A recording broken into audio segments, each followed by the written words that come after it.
Okay, this last part is a review from our trigonometry. We're looking at special right triangles, specifically ones that have a 30, a 60, and a 90-degree angle.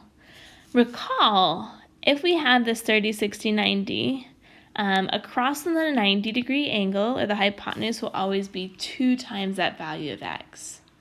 Across from the 30 will always be the smallest side. We'll just have a value of x. And then last but not least, across from the 60 will always be x times the square root of 3. So this triangle is special because it always has this relationship.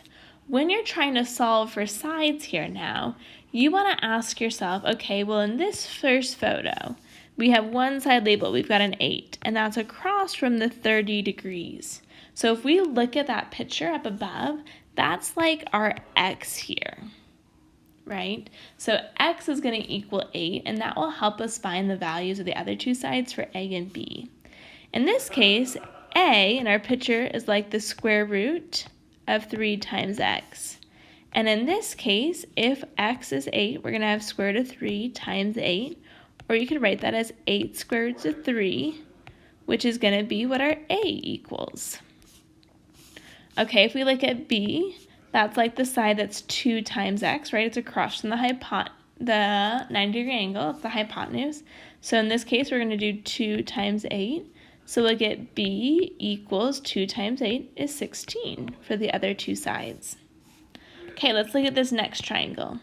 In this triangle, we are actually given the hypotenuse, right? We're given that the hypotenuse is 12.